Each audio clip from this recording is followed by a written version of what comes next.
Folks, Black Star Network is here. Hold no punches. I'm real revolutionary right now. Support this man, Black Media. He makes sure that our stories are told. Thank you for being the voice of Black America, Roland. Stay black. I love y'all. All momentum we have now, we have to keep this going. The video looks phenomenal. See, there's a difference between Black Star Network and Black-owned media and something like CNN. You can't be Black-owned media and be scared. It's time to be smart. Bring your eyeballs home. You dig?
Today is Tuesday, July 16, 2024. Coming up on Roland Unfiltered, streaming live on the Black Star Network.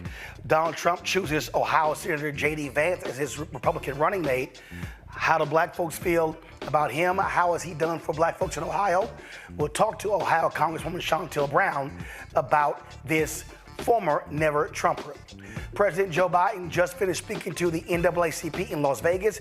We'll show you what he had to say and how he made the case for voters, especially black voters, to stand with him. Also, we will talk about, of course, a bunch of the lies you heard last night at the Republican National Convention as we focus on this critical election taking place in November. It is time to bring the funk on Roland Martin Unfiltered on the Black Star Network. Let's go.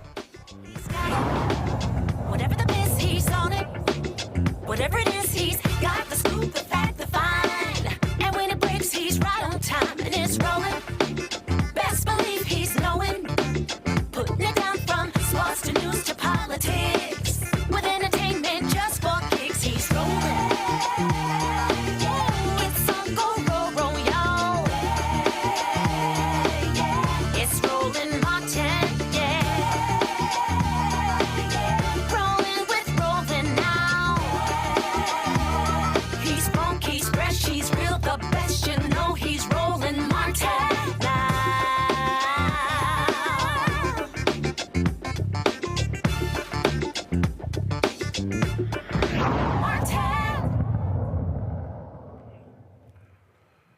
Well, there's nothing like a Donald Trump suck-up, and it's exactly what Ohio Senator J.D. Vance is. This is a man who trashed Donald Trump in the past, but now all of a sudden is his vice presidential running mate. He is an opportunist. He's also an election denier, and we can go on and on and on. But who knows better than how he is when it comes to African Americans than Ohio Congresswoman Shotel Brown. She joins us right now on Roland Martin Unfiltered. Congresswoman, glad to have you back on the show. Here's a guy who all of a sudden is deleting all sorts of videos. In fact, I saw something earlier where he's deleted his position on abortion from his website. He's trying to sit here and gaslight us. You got that right. Listen, I think the people of Ohio have buyer's remorse. If there's ever been a time where people have regretted their decision, I think this one is it. And so when Donald Trump decided to pick J.D. Vance, I can tell you that we've experienced their efforts as what they're putting out as Donald Trump's Project 2025. Last year, when you had me on the show, we talked about issue 1 in Ohio, which I think was really the test drive, the test case, if you will, for Project 2025. They tried to suppress, silence, and subvert the voices of the voters in August of 2023. And that was issue 1, where they tried to eliminate a simple majority and make it so that in order to change the Constitution, you would have to have a super majority, which really means that one man, one vote would no longer be the standard in Ohio. But I am proud to say that when the people of Ohio got the information, they showed up and they showed out and they voted in record number. But that wasn't enough. Roland, that wasn't enough. They attempted to do the same thing in November when they tried to roll back women's rights and make sure that they took away the women's rights to make their own healthcare decisions. I can tell you, J.D. Vance is getting ready to put a war out on women. This is the state where we had a 10-year-old who was a rape victim that had to flee the state in order to get the care that she needed, because at the time we had not passed issue 1. This is the state that also had the sister who had a miscarriage, a natural thing that happens to us. She had it in her bathroom over the toilet. She was charged with the abuse of a court. They want to criminalize women for natural things, for healthcare decisions. And this is what we can expect them to put forth as their plan as we talk about Donald Trump's Project 2025. So he is Donald Trump 2.0, an elections denier, as you pointed out, a misogynist, and definitely someone who does not respect women, in my humble opinion. Train derailment in East Palestine, Ohio. And Vance brought Donald Trump there to stand with him. Well, the folks at Status Quo interviewed a woman from there, and this is what she had to say about Ohio Senator J.D. Vance. That is chemically contaminated. You've been sick. So many of you are sick. I am obviously not going to blame everything in East Palestine on J.D. Vance, but he is a U.S. Senator, and now he could be a heartbeat away from the presidency. Am I missing something? Has he called for a criminal investigation into Norfolk Southern? No. Go ahead. No, he hasn't called for one. We've been waiting. Charges need criminally charged. There are other entities along with Norfolk Southern that needs criminally charged. J.D. Vance was wonderful in the beginning with coming in, sending his assistance or help, and then all of a sudden, we don't hear from him. And we ran into one of his at the NTSB hearing, but we've never heard anything from them since. And so what does that say, Congresswoman Brown? He brings Trumps there, uses them as a photo op, and here's the woman who said, now he's MIA. I think that is demonstrative of what we can expect from his leadership if he were able to get his hands on the most powerful seat in the country and all of the world. And I hope that the people are listening and watching and paying attention, because they are duplicitous and diabolical. They have a lot of rhetoric, but no results. Listen, when we have two things that we can compare when it comes to the top of this tickets, and that's their records. We have Donald Trump, who had 4 years of chaos and confusion, and now we have President Biden and Vice President Harris, who really made some very powerful and historic accomplishments to get this country back on track when we had a president in office while he was taking medicine to deal with his COVID. He was telling other people to drink bleach. And on the other hand, we had President Biden and Kamala Harris, who were making sure people were getting vaccinated and getting shots in the arm so we could reopen the country and get people back to work. We have the receipts for the work that we are doing, as opposed to the rhetoric and the empty promises of folks like J.D. Vance and Donald Trump. We can also talk about Donald Trump, how he talked about infrastructure week over and over again when he was in office. Well, I'm proud to say on my second day in office under the Biden-Harris administration, we were able to deliver. So now we're repairing crumbling roads, bridges, airports, waterways, removing 100% of the lead pipes, which is critically important in a city like Cleveland that has been dealing with lead devastation for decades, causing irreparable harm to some of our children and making it difficult for them to learn. In that infrastructure bill, we also provide the Affordable Connectivity Program, because we knew during the pandemic that the internet was no longer a luxury, but an absolute necessity. And because of the good work of folks like Congressman Clyburn, again, President Biden, Kamala Harris, they made sure that we were going to be able to deliver into those communities that were suffering for a long time and did not have access. And that is a record we can run on. But I know people care about the vision for the future. And the good news is President Biden and Kamala Harris have a positive plan for the future that is really going to maximize the work that they've done and leverage, because there's still more work to do. We need to pass the John Lewis Voting Rights Act. We need to deal with the George Floyd Act. There's so many things that are going to be impactful to the Black community that is on the ballot. If we don't show up, these things will be clawed back, and we can expect the future to be much darker than what it currently is if you get a Donald Trump and J.D. Vance in office as the president and the vice president of this country. I do have to ask you this. The DNC is looking to do a virtual roll call, and part of that is because what happened in Ohio. And even though the legislature, they changed the rule, it's been back and forth between DNC Chair Jamie Harrison and Nate Silver on social media. Nate Silver, of course, is with his 538. And so Silver said, go to my iPad, he said that Harrison was trying to gaslight people based upon technicality. Ohio changed the law, and that the GOP legal case to remove the Democratic nominee from the ballot would be extremely weak. But Harrison says, look, we can't chance this because we know how these judges rule. And so Jamie is saying that the smart way is to do this to make sure that you beat the deadlines and you don't chance this thing in court. Just your thoughts on that.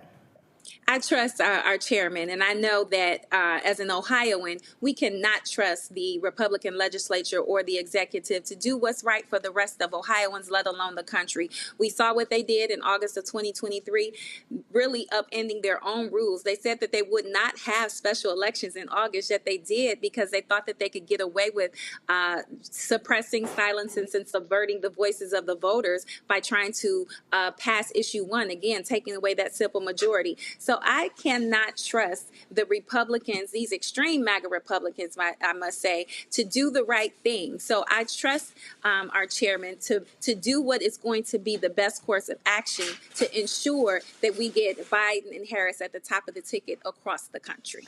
And on that particular point, that I posted this on Twitter to Nate Silver. I'm like, dude, what the hell are you talking about? The conservatives have a majority on the state Supreme Court. I don't care. I said, first of all, you're not even a lawyer, Nate Silver. If you want to call something weak, you don't leave it to chance. We already saw what happened with this Trump judge in Florida on Monday. We already know what's with this right-wing Trump Supreme Court. No, you get it done. You don't go, oh, we think they're going to side with us. That's right. And you remind me of what happened in 2016 when we talk about the vote and we talk about how people set out that election, when we had one of the most qualified candidates to ever seek the office of presidency, and by the name, her name was Secretary Hillary Clinton, who ran, who then had Trump as a candidate at that time. People were sitting at home. Some of the hemming and hawing and the waffling back and forth that I've been hearing about this 2024 election reminds me so much of 2016. And it's important that we remind people what happened during that 2016 election. We ended up with Donald Trump in the White House. And because of that, he was able to appoint not 1, not 2, but 3 right-wing activists, MAGA extreme judges who will be there for a lifetime. And they have already reversed course on precedent that had been set for decades. I will never forget June 24, 2022. That's my birthday. Worst present that I ever got was that they overturned Roe v. Wade. So they've been chipping away at our rights since he has been office. So when we say elections have consequences, you might not feel them that year that you elect that president, but you will undoubtedly feel them down the road. And so we're here. It's like deja vu. We're back. It's 2024. And I need people to remember what happened in 2016 when they failed to show up. We got those judges on the bench that are now Donald Trump's Supreme Court. They are overturning issues as it relates to affirmative action. We've got the Chevron case, and now they've given presidents immunity, making them more like kings than presidents. And that is what happens when we don't show up and vote in these critical elections. So every year for 2016, 2020, we've said that these are the most important elections because the stakes continue to get higher and higher. But I will take a page out of my sweetheart Antoine Seawright's book and remind folks that this is the most consequential election of our lifetime and that we are casting a survivor vote. This is really about our future and our freedom because it's all on the line. All you have to do is go look at Donald Trump's Project 2025. And the thing that is most concerning, they're not even hiding it, Roland Martin. They've got it right out in the open, and they are recruiting people online so that they can end and just terminate civil service positions and put in MAGA minions and Donald Trump sycophants that will do whatever they want and cave to his will, much like we see in the duplicitous, diabolical candidate called J.D. Vance as vice president. All right, Congresswoman Shotel Brown of Ohio. We appreciate it. Thanks a lot. Thank you for having me, Roland. Folks, going to a break. We'll be right back. Roland Martin Unfiltered on the Black Star Network. Coming soon to the Black Star Network. I still have my NFL contract in my house. Having a case. It's 4 for my 4-year contract. I got a $600,000 signing bonus. My base salary for that first year was $150,000. Matter of fact, $150,000. $150,000. That's what I made. $150,000. Now think about it. My signing bonus was a forgivable loan, supposedly. When I got traded to the Colts, they made me pay back my signing bonus to them. I had to give them their $600,000 back. Wow. Yeah, I was so pissed. Because, I try to be a man of my word. I'm like, you, I'll give you your money back. You know, even though I know I earned that money, Right. I gave them that money back. I gave them $600,000 back. But yet, I was this malcontent. I was a bad guy. I'm about the money. It wasn't about the money. It was about doing right. Because I looked at, because you look at contract. Look at John Edwards. John Edwards was making $1 million, $800,000. I was making $150. I mean, I was doing everything. And I'm like, but yet I was, man, I got so many letters, you know, so I just play for free and all that kind of stuff. I mean, you don't forget that kind of stuff. Right. That stuff is hurtful.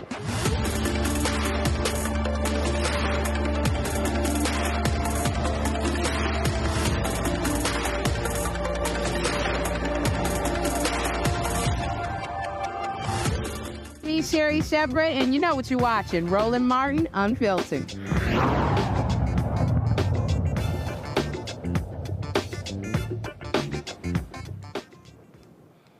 All right, folks, let's get right to it. My panel, Dr. Mustafa Santiago Ali, former senior advisor for environmental justice at the EPA. Joining us from D.C., Dr. Neon B. Carter, associate professor, University of Maryland School of Public Policy, also out of D.C.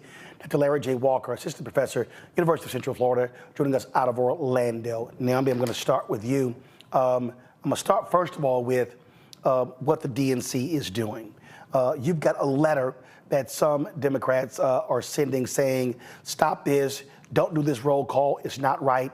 But again, what you hear from the DNC chair, Harrison, he's saying we cannot chance this by waiting for the courts. In fact, what he lays out, and again, he went back in his lengthy back and forth on social media with Nate Silver.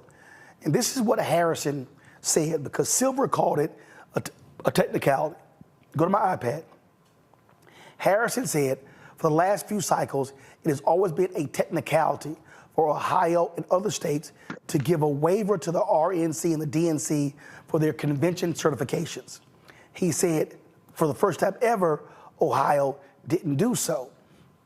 He said the DNC acted in our own best interest in May and decided to move forward with the virtual vote. The governor called a special session to address the situation. However, the Ohio GOP decided to play games, refused to pass a clean fix, and passed a bill that included a poison pill for Ohio legislative Democrats. Furthermore, they passed the bill as a non-emergency bill, which meant we have to wait 90 days for enactment, meaning the bill is not enacted until September after the original August 7th deadline. So we're supposed to rely upon the goodwill of those same people. Please don't gaslight me. He also said that he laid out in terms of the Rules Committee what they should be doing. Jamie Harrison is right. The last thing you want to do is throw this thing to the courts. And Nate Silver is even more pathetic because he actually said this here. Nor is Ohio a swing state. If Biden's name is on the ballot in Ohio and Kamala Harris in the other 49 states, it wouldn't affect his odds of winning the Electoral College one bit. The job of the DNC chair is to have his candidate on all 50 ballots. Nate Silver should shut the hell up. You on mute. Sorry about that. I said Nate Silver has been a problem for a while. Nate Silver is one of these people who is very technically astute, but doesn't really care much, I would say, for the politics of everyday people and the lives that they have to live. And the fact of the matter is, if we have a state that can simply take someone off the ballot, this is going to be a problem for the citizens of that state. It's essentially taking away their right to vote. And if you don't think that's a problem because of what statistics tell you, then I think you need to go back and really figure out what this is about to you. I think a lot of people approach political science and politics as it's just a matter of crunching numbers, but this is real people's lives. And so whether it affects the statistical outcome or not, it doesn't really matter. What matters is the rule of law. What matters is the principle of elections and what they're supposed to be for. So if it doesn't matter, it doesn't matter to Nate Silver because his life functionally won't change because of this. It matters to the people of Ohio, however, in particular the Black folks and the Latin folks in Ohio who essentially won't get a vote that day. So this is, I think, again, politics run amok, and part of the reason why people are so confused about what to do, because they get mixed messages like this. And when you start talking about what is statistically anomalous and telling people it essentially doesn't matter, they shouldn't care, then why would anybody show up? I mean, what's crazy here, Larry, you don't chance anything. You don't say, well, you know what, we could just, it's a weak case. We have seen weak cases where the Republican judges just took it to the hilt. Yeah, so Roland, my colleague just made a great point. Another point, I feel like they're reminded of Eddie Murphy who said, don't fall for a banana and tailpipe. Listen, the Republicans have been tell us who they are for the last several years. And what's happened in Ohio has been going on for the last couple of months. So the chair is right. If you sit around and wait, who knows what's going to happen? You certainly, like I said, if this goes to the courts, you already see the kind of games they're playing. The other thing, Roland, about this issue, particularly about what's happening in Ohio, is this is a snapshot of what a Trump administration will be like if he gets elected. He wins in November and they get sworn in January. And I don't think people are paying close enough attention between the rhetoric about him talking about being a dictator and then the games are being played by Republicans in the state of Ohio. They're directly connected. They're telling you now what it's going to be like under a Trump administration. And so it's going to be really important for, like I said, folks to go out and vote. The other thing is Nate is a data scientist. And so being a data scientist does not mean you are have enough background about politics to understand certainly the legal system. And then secondly, understand that many of the games that are played by state and local party leaders, particularly like the GOP. So I think his opinion doesn't really matter. And the other thing is, Roland, is this, listen, once again, this is going to be like what it's going to be like living in the United States in a couple of months if people don't get out to vote. And so I know we're going to talk later about President Biden being at the NAACP convention, but it is really important, not only for Black folks and Latin folks in Ohio, but the states across the country to understand that this is the last line of defense to deal with these issues, because if not, you'll be dealing with this for years in the future, and then your grandchildren and children would ask you why. Where were you at, and why didn't you do something? The thing here, Mustafa, that is clear is when you have, first of all, Nate Silver, are you a reporter? Or what the hell are you? Who the hell are you to tell the DNC chair in a back and forth that he's gaslighting and they should not be doing something that they have the right to do? Well, Nate Silver has got that TV bug, right? If you have watched his evolution, then you've seen how when you say controversial things that you get more airtime. So I'm not taking anything away from him as a tactician, a statistician, any of the things that are in his technical wheelhouse. But we also understand how being on mainstream media works. So we have to ask the question, is this a part of his calculus as someone who deals with numbers of being able to have more time there? Besides that, the real question is, are people going to continue to be fooled? Because we continue to allow ourselves to say this could never happen, and then just walking down like we're walking down a dark alleyway after somebody done punched you in the head one time and saying, well, there's no way somebody gonna punch me again. With all the Supreme Court cases that we said could never possibly turn out the way that they did, and as devastating as they have.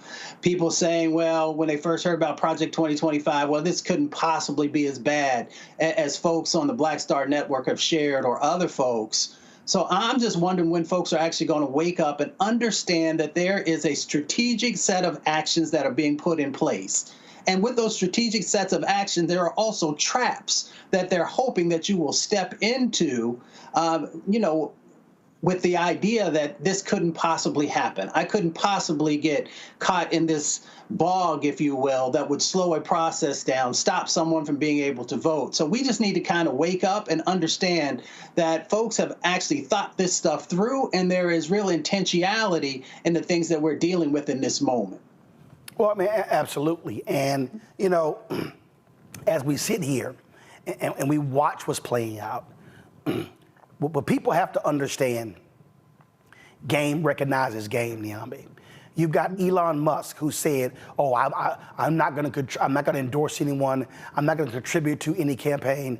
Announced he's going to give $45 million a month to the Trump campaign.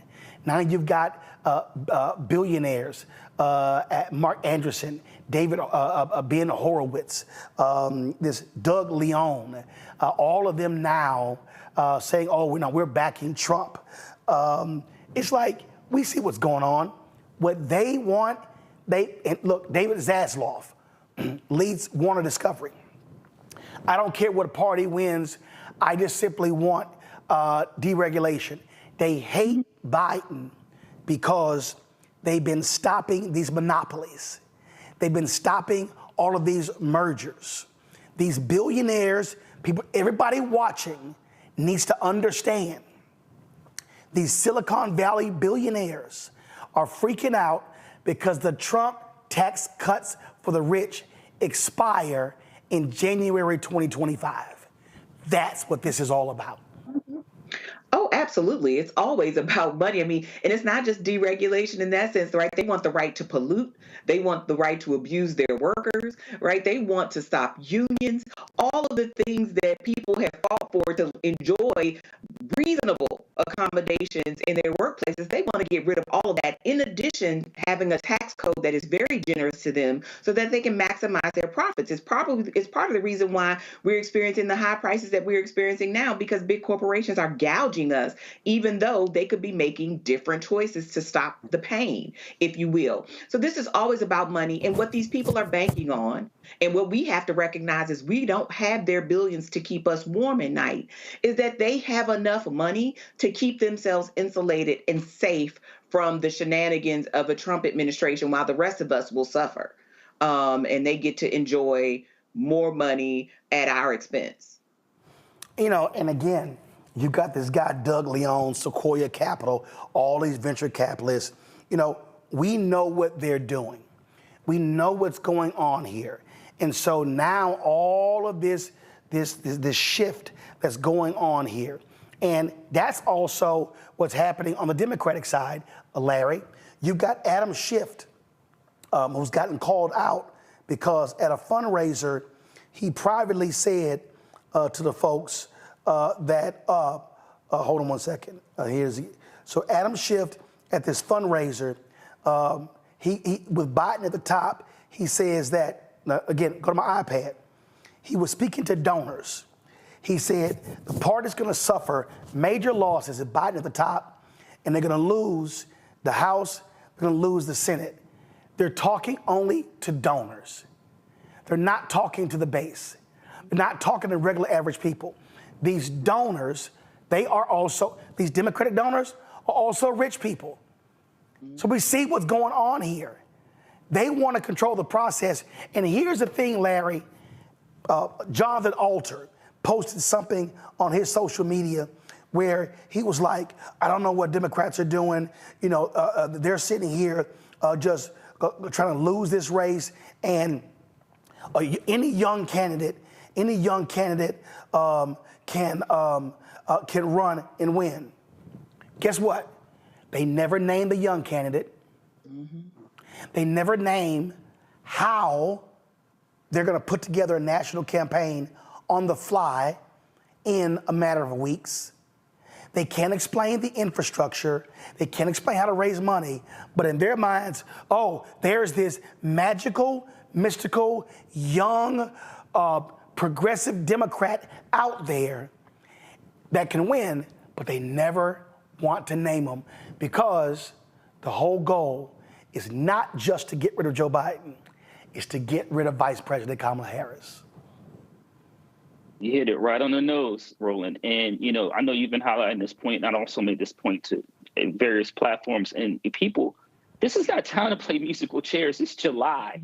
It is too late in the game to consider changing, to having, you know, President Biden not run at the top of the ticket. And you also make a really important point since we talk about how race and gender intersect, and also getting rid of VP Harris.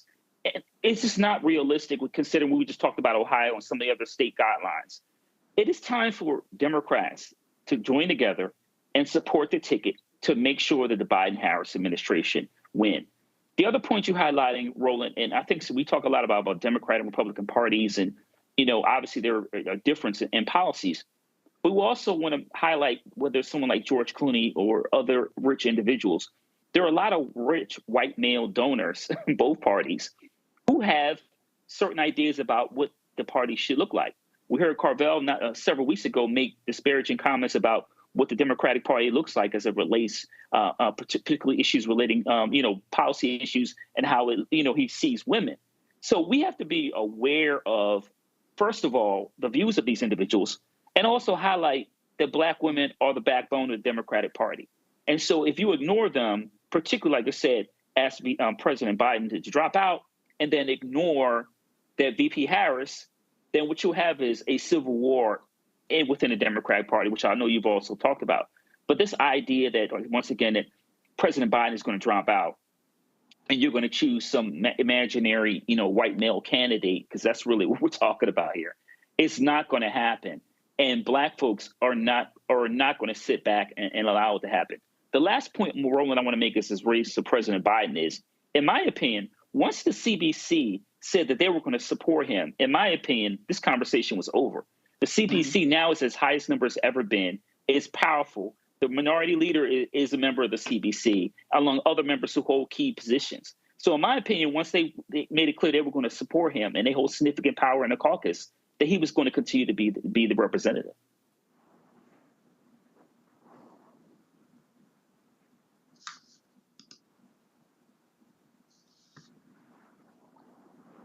I've asked this of John Favreau, Tommy Vietor, David Axelrod, Jonathan Alter, to Julian Castro, to numerous people.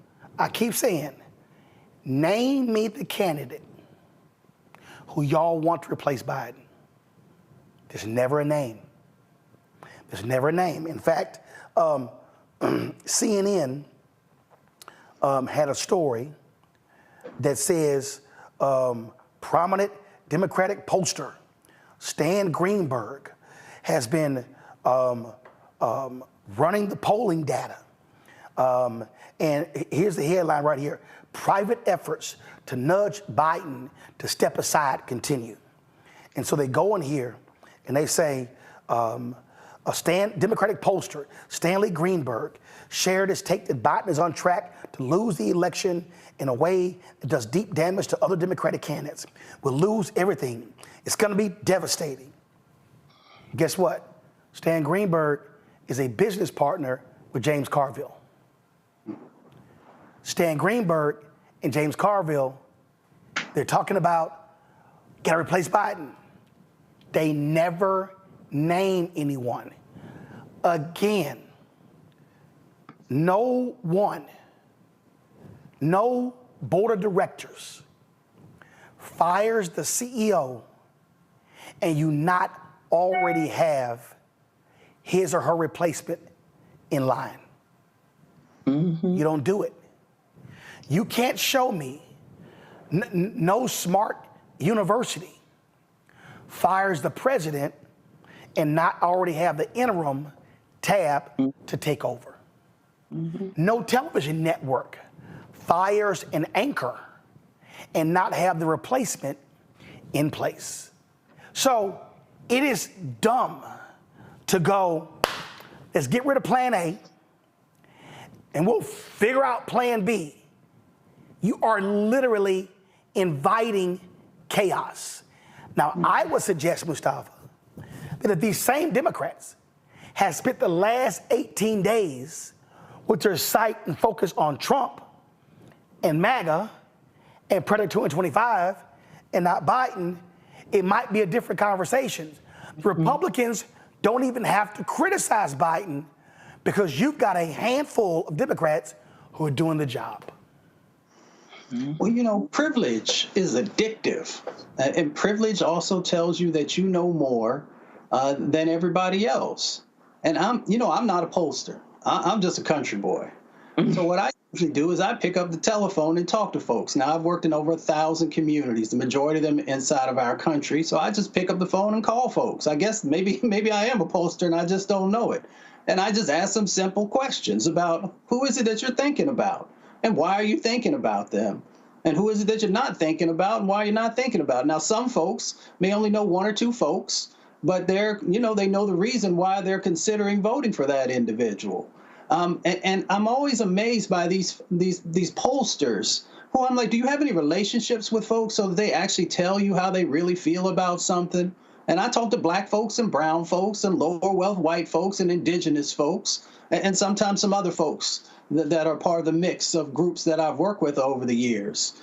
And none of them, except for I think there was just maybe I would say about 4 or 5% that actually said that they were hoping that there would be a change at the top from what's currently going on. Now, I put that in perspective because, it's not like I'm talking to 100,000 people or something like that, but it is a cross-section of America, both folks who live in urban communities and rural communities.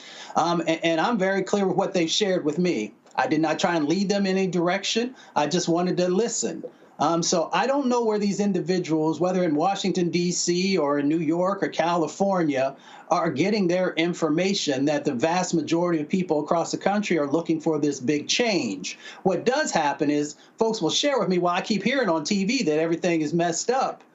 So maybe I should be thinking a little bit differently, but I'm still locked in with the individual whom, that I gave my vote to last time and who I'm interested this time. So, I'm not sure how they do it, but I am very clear that we have very wealthy people who continue to place profit over people, even if it doesn't make any sense, because as both the other esteemed doctors have shared, they're going to be all right. The question is, are we going to be all right? And if we allow ourselves to continue to deal with this chaos and confusion that some folks are doing intentionally and others because they caught up in the mix, then you're going to lose. But if you get out there and do the damn work, and make sure you're knocking on the door and you make sure you're highlighting the differences between the two major candidates, then everything going to turn out all right. But if you're not willing to do that work, we all know what's going to play out. Absolutely. All right, folks, going to go to break. We come back. We'll continue our conversation here. But before I go to break, I love these billboards that are going around Milwaukee. Check this out. Check this out.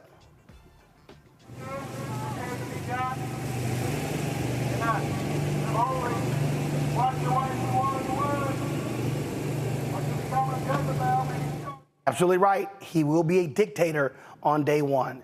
You're watching Roland Martin Unfiltered on the Black Star Network. Support the work that we do. Join our Bring the Funk fan club. So your check and money order to P.O. Box 57196, Washington, D.C. 20037-0196. Cash App, $RM Unfiltered. PayPal, R Martin Unfiltered. Venmo is RM Unfiltered. Zelle, Roland at RolandSMartin.com. Roland at RolandMartinUnfiltered.com. We'll be right back. On the next, A Balanced Life with me, Dr. Jackie. People can't live with them, can't live without them. Our relationships often have more ups and downs than a boardwalk roller coaster, but it doesn't have to be that way. Trust your gut. Whenever your gut is like, this isn't healthy, this isn't right, I don't like the way that I'm being treated. This goes for males and females. Trust your gut, and then whenever that gut feeling comes, have a conversation. Knowing how to grow or when to go. A step-by-step guide on the next A Balanced Life on Black Star Network.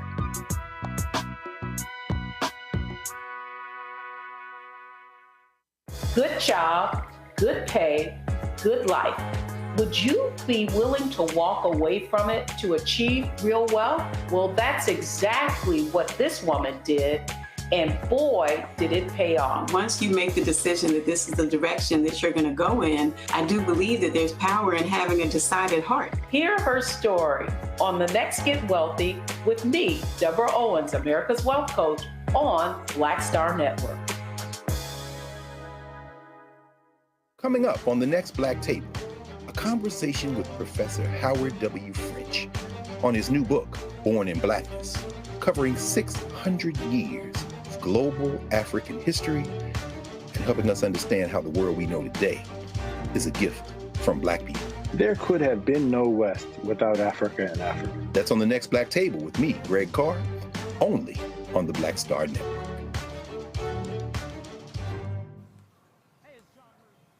The new Sherry Shepherd Talk Show. You're watching Roland Martin Unfiltered.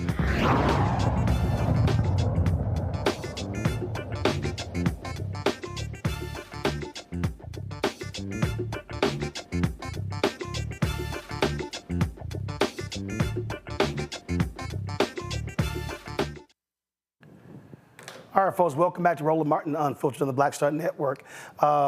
In a few moments, there's going to be this economic summit conversation taking place in Las Vegas with President Joe Biden, Congressional Black Caucus Chair Steven Horsford.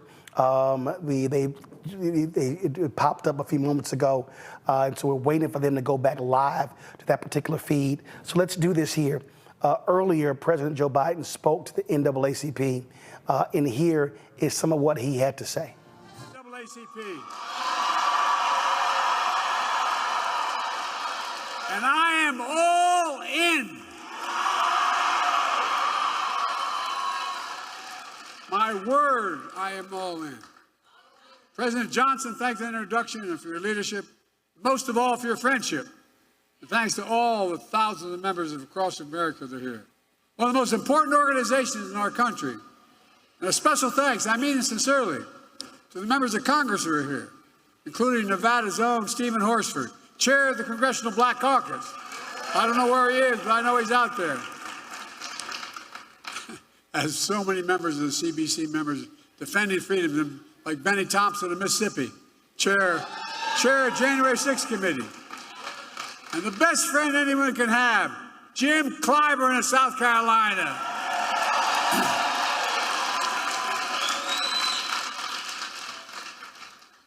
In case you didn't notice, Jim turned it around for me in 2020. Look, in June of 1947, Harry Truman became the first president to speak at this convention. And he was remembered for a lot of things. With the help of the NAACP, he desegregated the military.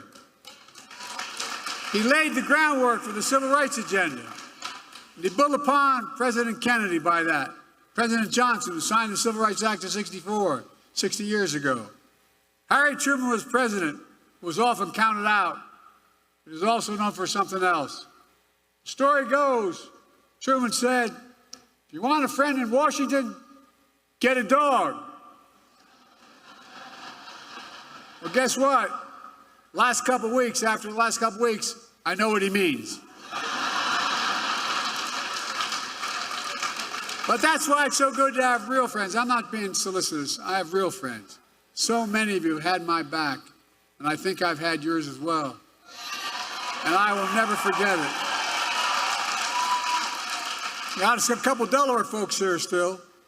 And one of my best friends, when I was a lifeguard in the projects, he was, his nickname is Mouse.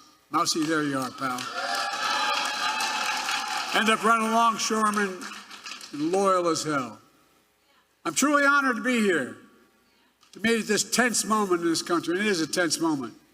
Just a few days after the assassination attempt on Donald Trump, we're grateful he was not seriously injured.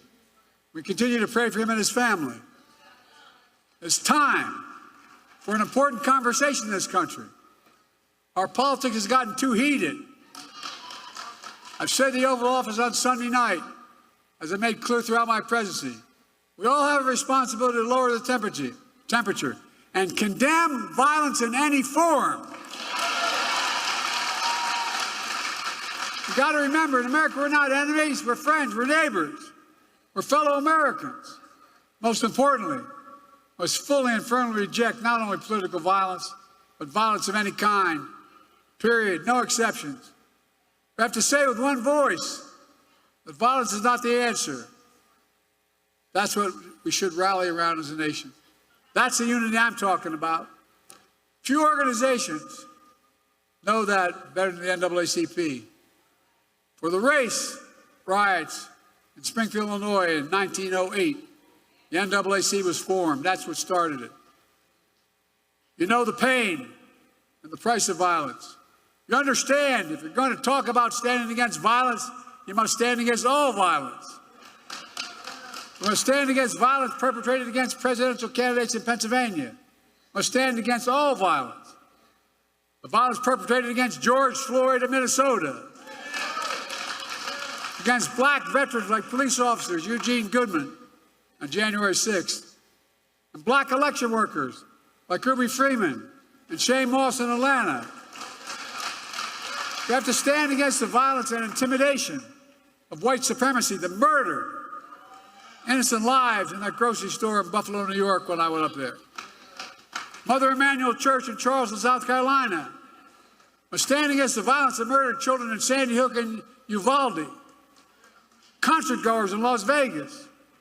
Innocents on the street all across America that never make the news. There's Uvalde every day in the communities across the country. If you're going to be outspoken on one, don't be silent on others.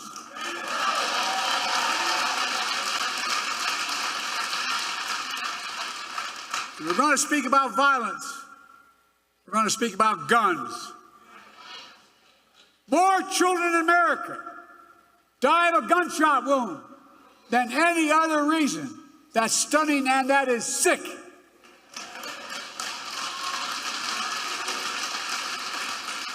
And it's sheer cowardness if we do nothing about it. So, if you want to stand against violence in America, then join me in getting these weapons of war off the streets of America.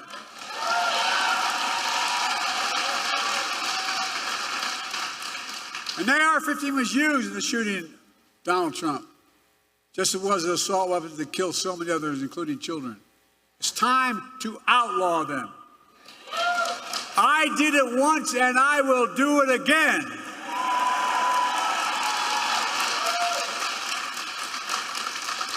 Now, just because we must lower the temperature in our politics and relate to violence, it doesn't mean we should stop telling the truth.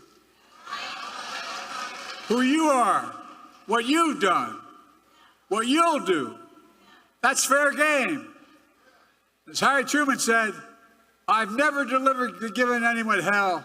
I just told the truth and they thought it was hell. That's what I'm going to do. Well, here's the truth about why Donald Trump's presidency was hell for Black America. He tried to repeal Obamacare to kick millions, I mean millions of Black Americans off their health insurance. He had a $2 trillion tax cut that overwhelmingly benefited the super wealthy, the biggest corporations, and exploded the federal debt larger than any one president has in one term. He left no room for us to do what we should be doing. Invest in things that affect people's lives, like child care, elder care, and so much more, that grow the economy and help people. His mismanagement of the pandemic was especially devastating to Black communities. Oh, I know, because in other countries, other communities of color. That economic crisis drove up Black unemployment, decimated small Black businesses, and you peacefully protested George Floyd's murder. Donald Trump called for the National Guard to go after you. What in the hell's the matter with this man? No, I'm serious. Go figure. From a guy who spread the birthism lie against Barack Obama, saying he wasn't born in America and he wasn't a U.S. citizen.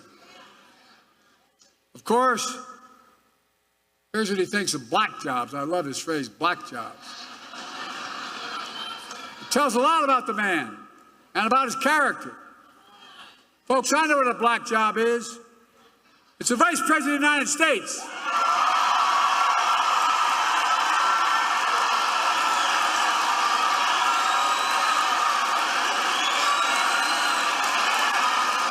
I know what a black job is. The first Black president in American history, Barack Obama.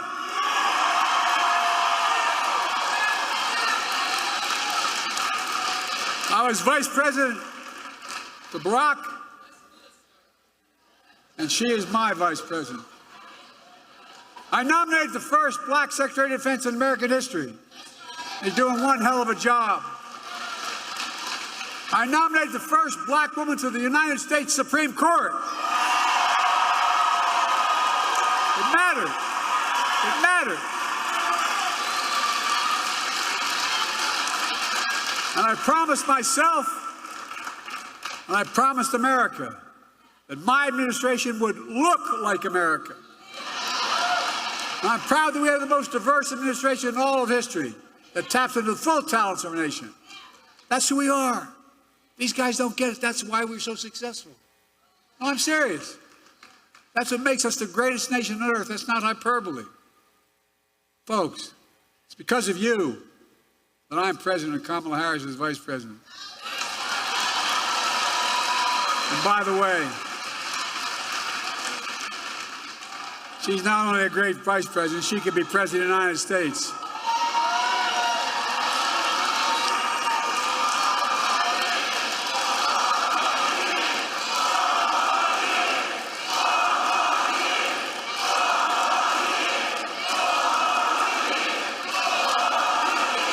Thank you. With the help of the NAACP, the black elected members in the Congress, we've gotten so much done. Seriously. Presidential historian said we've gotten more done of consequence than any president since Franklin Roosevelt. Just think about where the black community was when I came into office. Think about how far the black community has come. But we still got a long way to go. COVID no longer controls our lives. Our economy is not figuratively, literally, the strongest economy in the world. Historic low black unemployment. Record growth in black small businesses. Let me say this again, because Trump is lying like hell about it. The black unemployment hit a record low under Biden-Harris administration. The first bill I passed, we put $1,400 checks plus $300 checks per child, per family, per month in the pockets of people in this country to get them through the pandemic. Not Trump's administration. Kamala and I did that. We put more money in the pockets of than anyone. We cut black, and the consequence, we cut black child poverty in half. And what we're finally getting through to people, my economic policy grows the economy when we spend money. Grows it. We grew the American economy to the strongest in the world. And I'm determined to make that tax cut permanent.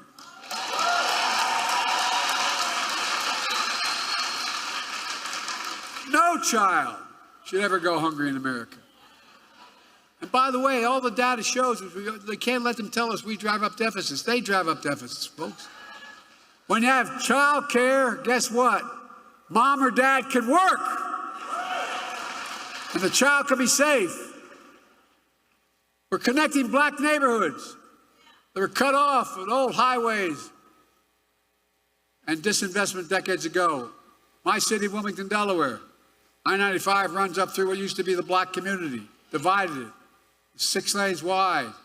We're going to make sure that the states want it. We're going to be able to pave over at the top of that and still have the highway. Connecting neighborhoods. We're removing, which is costly, every poisonous lead pipe in a house in America so every child can drink clean water without fear of brain damage. We're delivering high-speed and affordable broadband.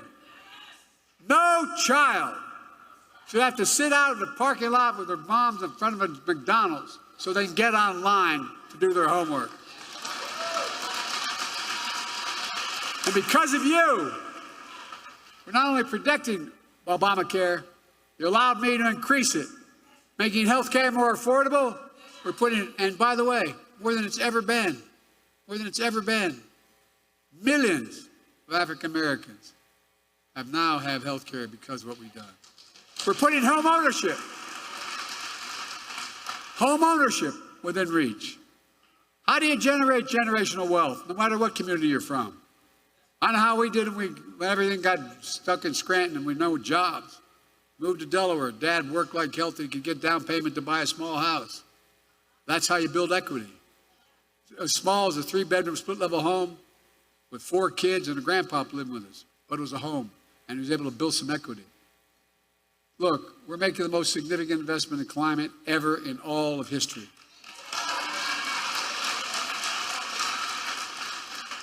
Including most significant action on environmental justice ever. Look, folks, think about this. My state of Delaware, if you know, not many don't know my state. My state of Delaware has a Delaware River runs up along, as jagged. But at the top of the state, there's a half moon. And it goes up along more oil refineries on the other side of that half moon in Marcus-looking areas than anywhere in the country, including Houston.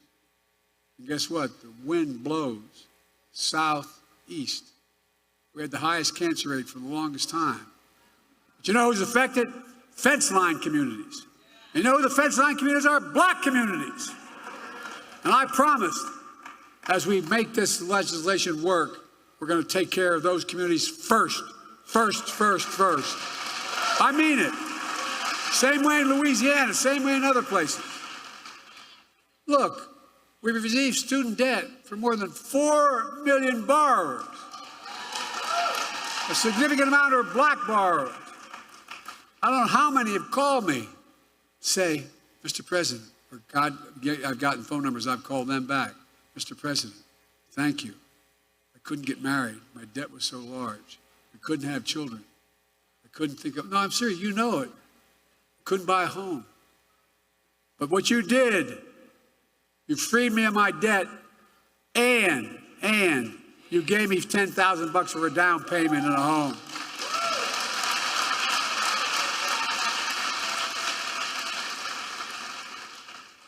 And this project, 2024, 2025, Trump's deal, you know, he talks about education. HBCUs are as good as any other university. Guess what the problem is? No, I'm serious. Not a joke. And Kamala and I have a constant fight. She says Howard's the best. I said Delaware State's the best. But that's where I got my start. But my point is this. They don't have the endowment. So what are the jobs of the future? The high-tech jobs of the future. You're going to pay a lot of money. They don't have the money for the laboratories. They don't have the money for all that material. So that's why I've invested a record $16 billion in HBCU. Because no HBCU student is any less qualified than any student anywhere else.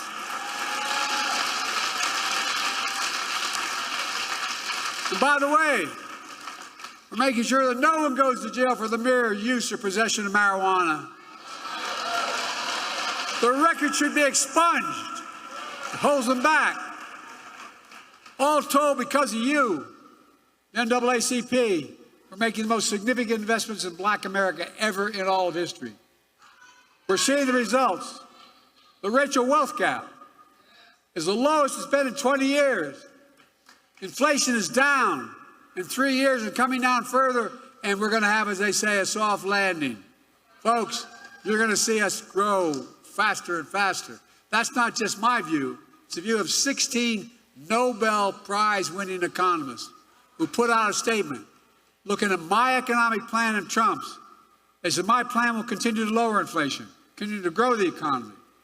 Prices are falling for cars, appliances, and groceries. We're going to keep corporate greed at bay. But here's the thing, what it said about Trump.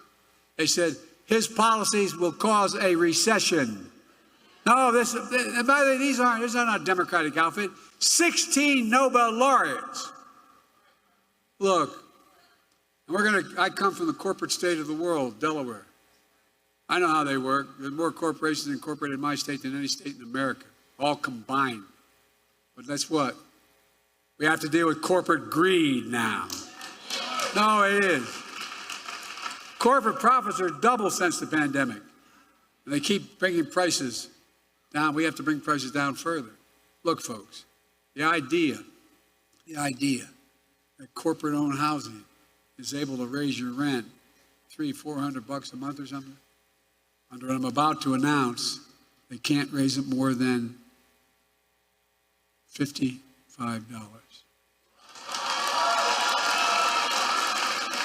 That debate is taking place. The bottom line is we're just getting started. Well, no, it's not enough to talk about the past. We need a vision for the future. Here's my plan for the first 100 days of the second term. Kamala and I are calling on Congress to pass the John Lewis Voting Rights Act.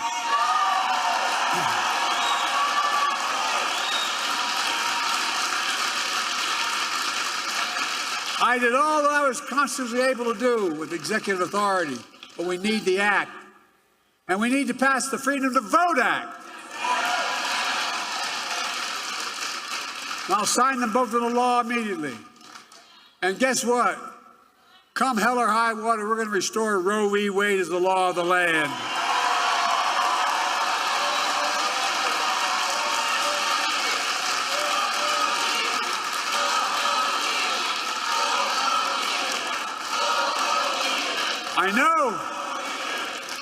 I know you say, Joe, you may not have a Congress. Well, guess what? You all told me I couldn't pass the Inflation Reduction Act. You all told me I couldn't face it. Anyway, we did it with your help. Republicans blocked police reform in Congress. So I signed a historic executive order on police reform. I'm going to come back and we'll sign George Floyd and Policing Act into law come hell or high water. Not only going to stop MAGA Republicans, going to stop them in their program on 2025. We're going to stop them from cutting Social Security and Medicare.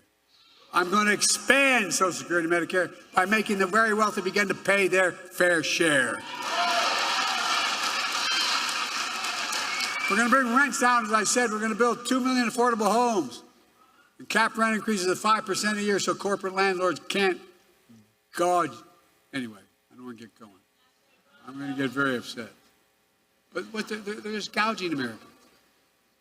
And we're going to keep relieving student debt. And we're going to end medical debt. We've already made sure medical debt can no longer be put on a credit report. Well, I'm working with states to wipe out medical debt for pennies on the dollar so it's not hanging over you the rest of your life. We're going to raise the federal minimum wage. Our first term, we capped the cost of insulin for seniors at $35. Total drug costs for seniors, beginning in 2024-5, at $2,000 and some of those cancer drugs are $10,000, $12,000, $14,000 a year. But the second term, we're going to do that for not just seniors, for everyone in America. And by the way, not only saves lives, it will save taxpayers, just what I did on the first round on dealing with Medicare.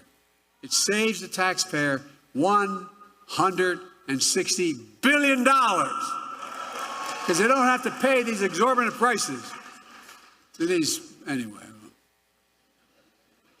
This year, Medicare is negotiating lower prices for some of the costliest drugs on the market. That threats everything, that treats everything from heart disease to arthritis. In the next term, we want to go further, give Medicare the power to negotiate lower prices for 50 drugs a year, not 10. That not only will save lives, it's estimated to save the taxpayer another $200 billion a year. This is saving taxpayers money. By the way, if you notice, all the stuff they said, big spend in Biden, we have lowered the deficit, not raised it. We've increased economic growth. Folks, here's what else I'm determined to do. I'm determined to end Trump's tax cuts for the very wealthy and big corporations and make the tax code fair and ease the burden on working people.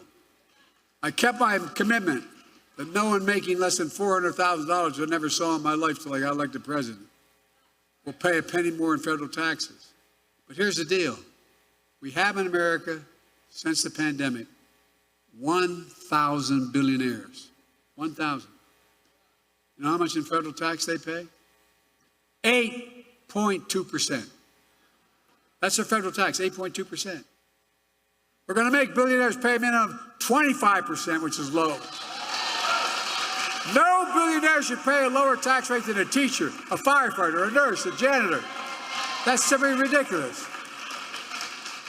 And when we do that, that alone will generate $500 billion in revenue over the next 10 years, allowing us to lower costs for families and save the government. President Biden's speech. You can go to our Black Star Network app or our YouTube channel.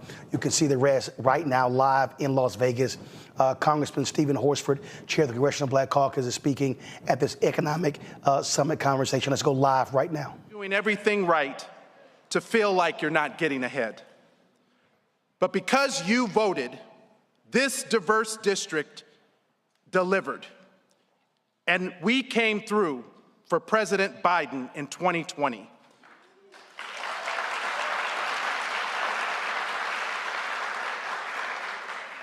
We delivered with large margins, giving him Nevada, earning him Nevada, and its 6 electoral votes.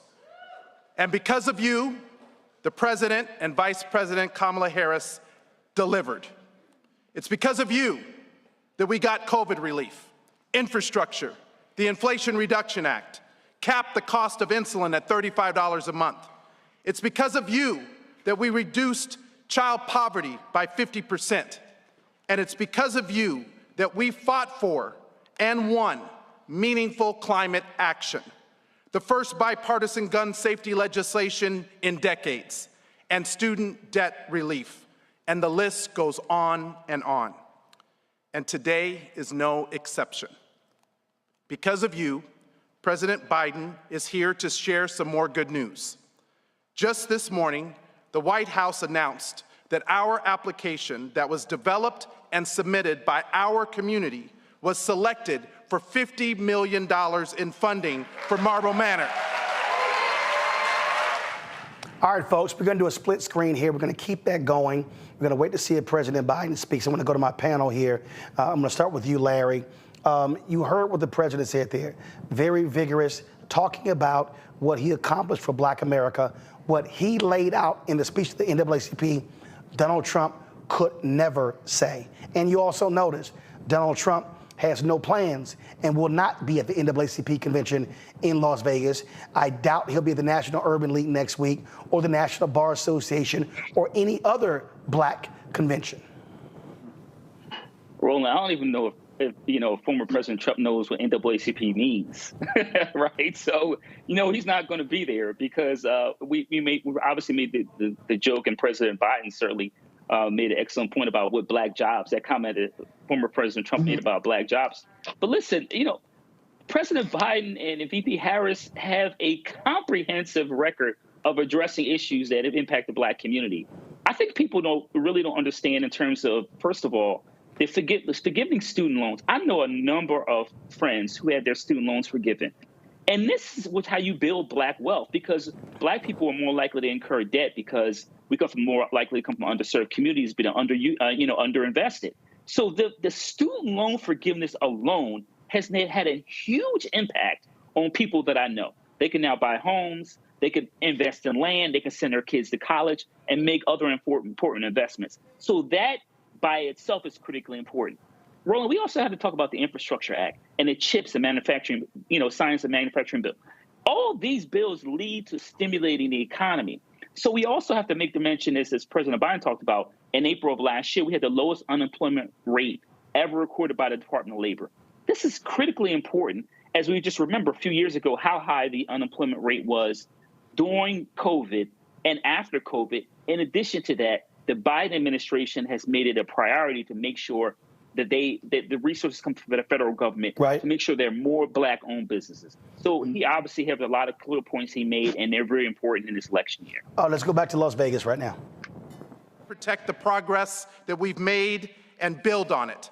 Together, we can build an economy that works for everyone. And together, we can protect our freedoms, our rights, and our opportunities for generations to come. Ladies and gentlemen, it is indeed my honor. Please join me in welcoming our President of the United States, Joe Biden.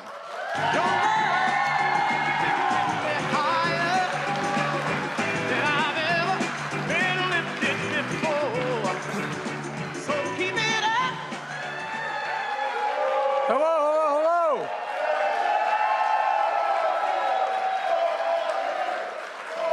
Thank you.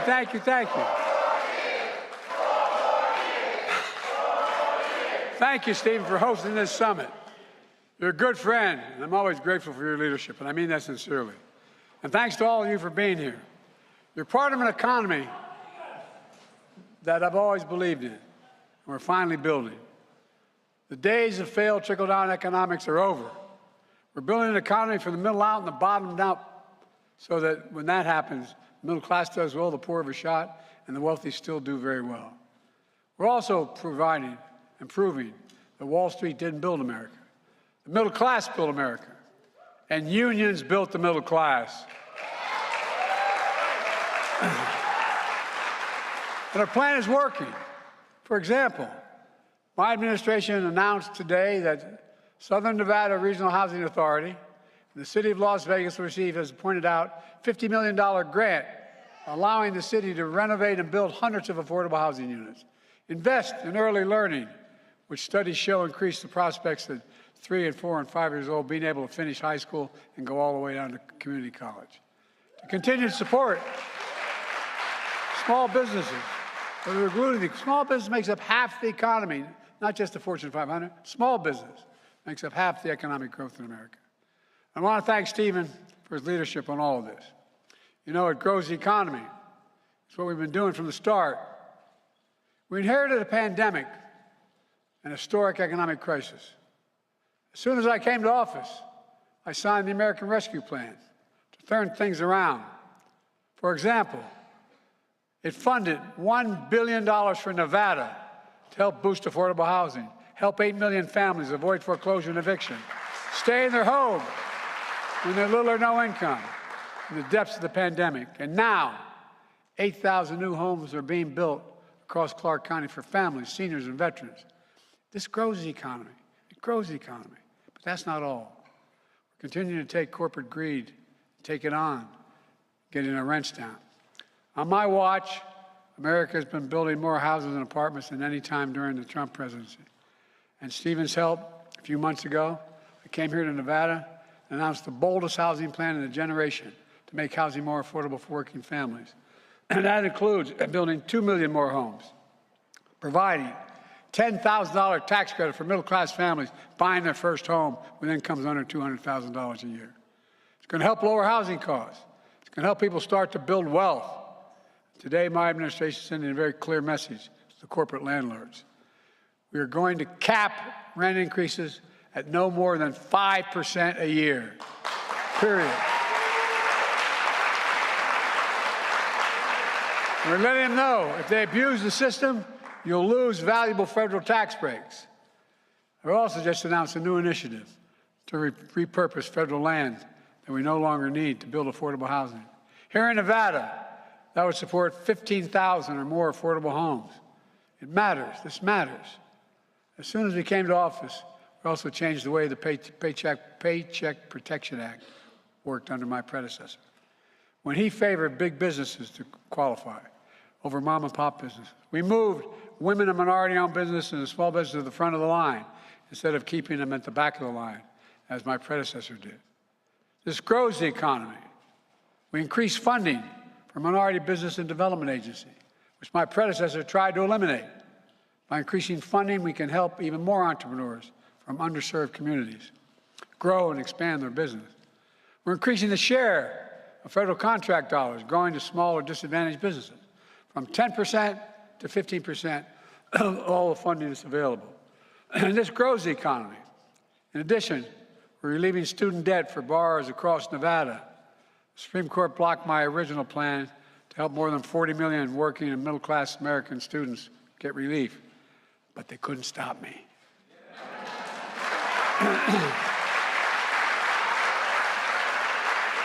For example, I took the existing loan forgiveness program for public servants, teachers, nurses, firefighters, police, et cetera, and made it work, which says that if you work for 10 years in those professions and you paid what you owed for your student loan, at the end of 10 years, it's wiped out. This is good for the economy because it helps folks who are doing the right thing and finally be able to start businesses, start families, start homes, build generational. I don't know how many letters I've gotten from into the White House. Dear Mr. President, my student debt hung over me like a lead balloon. It kept me from being able to get married. It kept us from being able to have a child. I wasn't able to even begin to buy a home. And this has all changed. People just want a shot.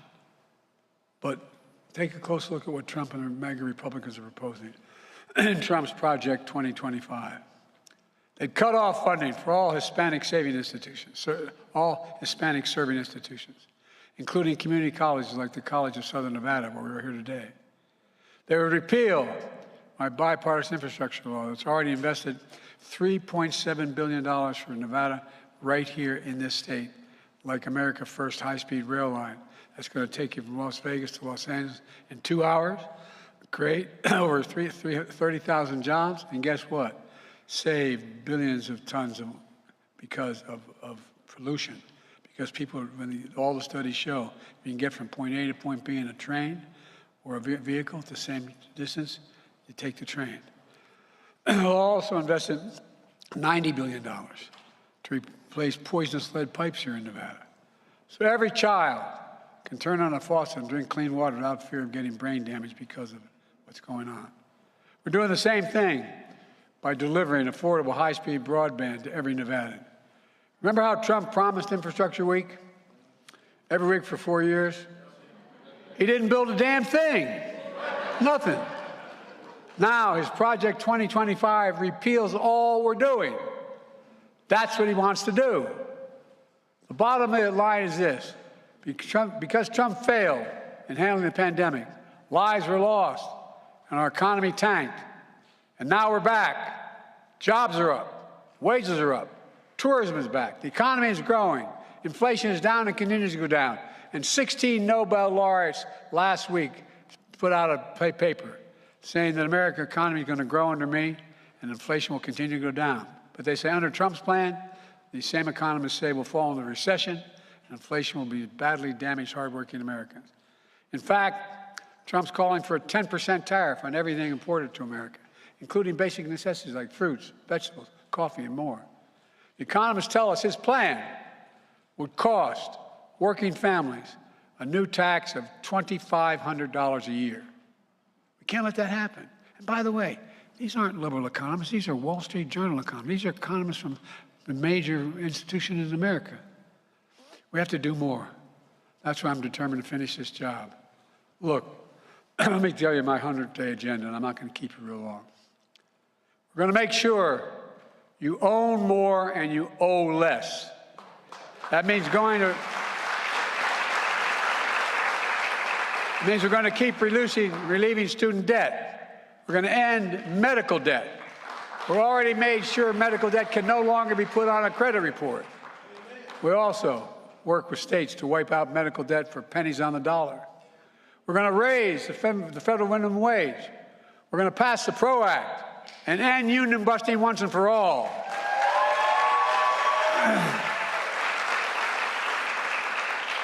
As I mentioned, we capped the cost of insulin for seniors at $35 a month. And total drug costs beginning in January, total drug costs of $2,000 a year, no matter how much they spend. Because a lot of them now need cancer drugs, need heart medicines. They range from anywhere from $2,000 a year to $4,000 a year to $10,000 to $12,000. The second term, we're going to make sure that's not only exists, but for every single American, every American. Folks, and it's not going to cost the government money. It saves the government money. By the way, these reforms save the lives of taxpayers, but they also save the government, just what we've done so far, $160 billion savings. And people don't focus on it, but here's the deal. Instead of Medicare having to pay out $400 for insulin, the Medicare only has to pay out $35. It just is a giant savings. This year, Medicare is negotiating lower prices for some of the costliest drugs on the market. Treat everything from heart disease to arthritis. The next term, want to go further and give Medicare the power to negotiate lower prices for 50 drugs a year for the next 10 years. That'll not only save lives, it will save the taxpayers another estimated $200 billion. But get this, Trump would give the power back to Big Pharma to charge whatever they want. He also wants to terminate, I love his phrasing, terminate the Affordable Care Act, which means the average family would pay $13,000 more a year for health care because guess what? They can't get coverage if they don't have the Affordable Care Act because they may have a pre-existing condition. That means 3 million Black Americans, 4 million Latinos, 1 million Asian Americans will be robbed of their health care coverage. Look, I'm taking the most significant action ever on climate. That includes bringing relief to millions of suffering from the biggest weather killer of all in America, extreme heat. I must tell you, this surprised me when I learned it about 8 months ago. If you add up hurricanes, tornadoes, earthquakes, everything, more people die from extreme heat than all those other natural events combined. And look what it costs. It costs money for people to have air conditioning. It costs money for people to have the ability to turn on what they need. Meanwhile, Trump says he doesn't believe climate change is real. Maybe you should step out here in Vegas. Well, it's 120 degrees in his bare feet. Look, we're going to end Trump's. I don't want to get going here. We're going to end Trump's tax cuts for the very wealthy and big corporations so they start paying their fair share. I kept my commitment so no one could say I was going after people with money. I kept my commitment that no one making less than $400,000 a year would pay a single penny more in federal taxes. There are 1,000 billionaires in America. Right now, you know what their average cost of how much they pay in federal taxes? 8.2%. 8.2%. I'm going to make sure billionaires have to pay a minimum of 25%, which isn't even the highest racket. No billionaire should pay a tax rate lower than a teacher, a firefighter, a nurse, someone working like a belt. You know what that one thing will do when we get it done? It'll generate $500 billion in revenues over the next 10 years. Allowing us to do more for child care, elder care, bring down the federal deficit, so much more. And by the way, what happens when people don't have to worry about what's going to happen to the child if they go to work? They have child care. The economy grows. It grows. It grows. I signed the American Rescue Plan into law in the months of coming to office. I put $1,400 checks into pockets, expanded child tax credit, sending $300 checks per child, per family, per month into the pockets to help them get through this pandemic. I cut child poverty in half for Black families, Latinos, and Asian and tribal communities. Republicans let it expire. I want to reinstate and make the child care tax credit permanent. Permanent.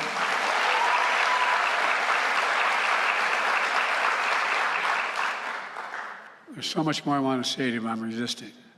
I'm told I should be shorten this up a little bit. Let me close with this. I look at all of you, I see your talent, your dedication. Most of all, I see the dignity of your work.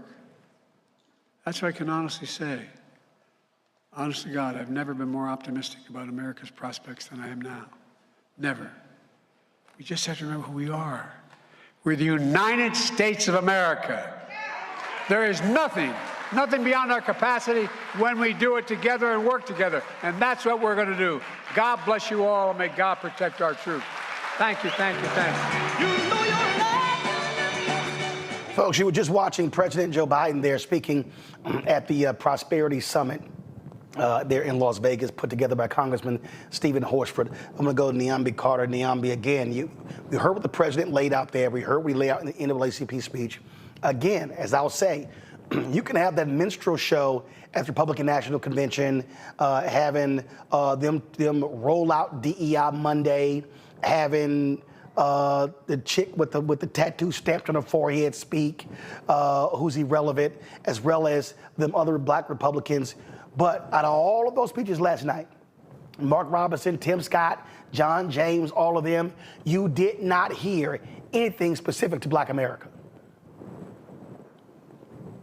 Niambi, you keep hitting that mute button. Sorry, the only appeal that's significant that they can make to Black America is that we're different, but they haven't done anything. I mean, the only thing that's really in the offing is ending all of the things that Joe Biden was talking about are things that Black people really care about, like the earned income tax credit, like student loan forgiveness. And I, like Larry was just talking about, I'm one of those student loan forgiveness people. So I really appreciate the Biden administration this go round. That's something very tangible in our hands. The cost of medication. I had a mother who was diabetic. That is important when we're talking about people on fixed incomes and their daily life being affected in really significant and tangible ways. There is nothing that any of these people have besides the fact that they're Black. That's the only reason they're included at the RNC. And I think the idea, and I think this is why it gets really insulting and why you need the Biden administration to keep making speeches like this and to keep talking about this record, is because all of these people are there to say, trust us, it's going to be better, it's going to be different. Well, we had 4 years of Donald Trump and nothing of any purchase happened for Black America. And when we think about what the recovery has looked like, I think we can all say that in varying ways, things have trended in an upward direction. It doesn't that everything is shared equally across our communities. There are still significant gaps in terms of class, et cetera. But to say that the world does not look better now than it did at the end of 2020, I think is objectively not true. And whether we're talking about the money that we have in our pockets today because of things like public service. Niambe, your signal. Jobs reports that have steadily been trending upward. We can all say that things are better now. Sorry, your signal was freezing there on us. Mustafa, look, when you look at policies, Donald Trump, if he gets in, he is going to try to claw back that $167 billion from student loan savings. That's going to happen. You read Project 2025. They want to end overtime. They want to do so many things that impact working people. I don't know what people out there are thinking. If there's somebody who's undecided, they need to understand this Trump gets in, they want to deregulate, they want to let these companies do whatever when it comes to our air, our water, our land. I mean, it is going to be, and the Supreme Court has already weighed in with a Chevron decision. These people are going to let corporate greed run amok. And if you are not in the top 1% to 2%, you are screwed. Well, you know, when you look at Project 2025, when you look at Agenda 47, which is the other part that Trump and Vance and them are trying to move forward, and the two come together, you begin to have a clearer picture about who is sacrificable in America and who will be the beneficiaries of these policies. When you look at our community, you know, folks should be able to take the Republican and Democratic label off and just look at the sets of policies that each one is proposing. Trump is supposed to be an expert when it comes to housing and real estate. But if you go back and you take a look at the cuts that he made over $9 billion in his budget cuts there in relationship to housing. So when we look at some of the problems, and I'm not going to put all the problems on him, but we look at affordable housing and you see that HUD, Housing and Urban Development, was slashed when he was there, and then you see the sets of investments that the Biden administration is making, then it makes you wonder. Then you overlay that, Roland, with what you just shared about Project 2025, which wants to weaken federal agencies. Then you overlay it with what's happened in the Supreme Court with the Chevron decision, you know, taking power away from those federal agencies that are supposed to, they have the responsibility of helping to make our lives better. Then you understand sort of this playbook that's out there. So whether it's education, whether it is the cleaning up, as you heard the president share, around lead pipes or cleaner air or a number of different things that are there, or healthcare, then you have a pretty clear message that you have one administration that is focused on trying to make sure you're no longer sacrificed, that you no longer live in sacrifice zones, that you actually can move from surviving to thriving. And you have another administration that has not shown any policies that benefit the Black community.